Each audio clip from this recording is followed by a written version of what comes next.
Usually what happens is a girl gets like, I don't know, it's like 8th grade or high school. It's generally the time you are declared a woman.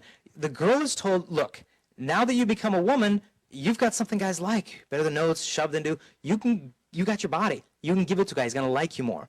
And I think girls begin with this mentality of, okay, well, so long as I'm technically not having sex, I'm being good. So hooking up and making out with different guys, that's not a big deal. Doing this with a guy, not a big deal. Doing that with a guy, as long as I love him, it's not a big deal. Why? Well, because other girls at school are worse than I am. And when it's all said and done, the girl starts to convince herself this priceless gift of her body, not a big deal. Something starts to die in the girl. She may go from boy to boy to boy, and she never sits still. And she starts to settle for stuff, hooking up, friends with benefits. This is not what she dreamed of love was going to look like. I read an interview with a player. He slept with all these girls. And they asked him, they said, you've been with a lot of ladies. Tell us, for you, who are girls who are your friends with benefits? And he goes, oh, for me, she's somewhere between a girlfriend and a hooker. It's how much dignity he saw her. Something starts to die in the girl. I mean, the reason we're absent is simple. Is just because I love her, and love can wait to give, but lust can't wait to get. Even on the campus of Harvard, I came across this study. This research was on Harvard students who are sexually active. Now, this research was done in the early 1970s. It's older than any of us are in this room, pretty much. But I'll leave you to be the judges if it's still accurate. Now, Dr. Armand Nicoli Jr., he's a professor of psychology at Harvard Medical School. What they did is study the emotional consequences of sexual activity on Harvard college students here. And here's what he said. Not long after the sexual revolution was underway, clinicians, even orthodox Freudians, observed that the new sexual freedom was creating a psychological disaster. We began to study Harvard students who complained of emptiness and despondency. There was a gap between their social conscience and the morality they were practicing in their personal lives. The new sexual permissiveness was leading to empty relationships and a feeling of self-contempt.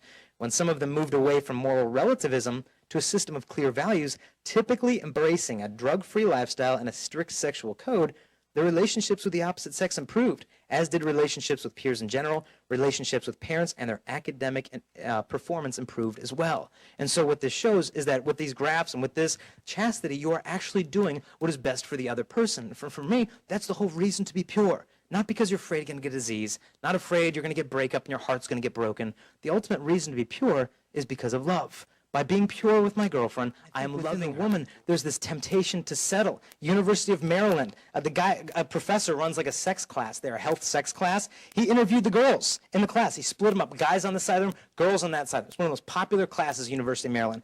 And he asked the girls, how many of you girls in here pretend like you're sexually satisfied to your boyfriends? 90% of the girls put their hand up.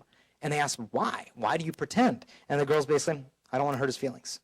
In other words, one woman said, well, you just don't want to get dumped by the guy. And I think within a woman, there's this longing for better kind of love, but then there's this fear. I think this is the primary temptation of a woman, to fear. That those guys don't exist. If they did, they wouldn't love a girl like that. And she thinks, if I set my standards too high, I'm just going to get old and alone. No one's going to come to me, and I'll be old and live with 12 cats, and it's just going to, no, I can't do that. And so what she does, after fear, she sets into despair. Those guys don't exist. After the state of despair, she begins to settle for the hookups, the friends with benefits. Once she begins to settle, eventually she submits. She resigns herself to being used and to using. Something starts to die within her, and she immediately begins to justify. And no matter what she's doing, she'll find someone who's worse than she is. Chicago the other day, a girl came up, and she told me she was sleeping with 22 guys. And she said, but I'm not like my friend. She sleeps with 76 guys. And so no matter how far you fall, you can always find someone worse than you. Understand, freedom exists for the sake of love. Freedom exists to be given away. And so long as a man is afraid of commitment, of fear, of freedom, that man is not truly free. And so I would propose, you look at the man's fear, I don't want to commit. You look at the woman's fear, I don't want to set that standard high, I might be alone. Where do those fears collide?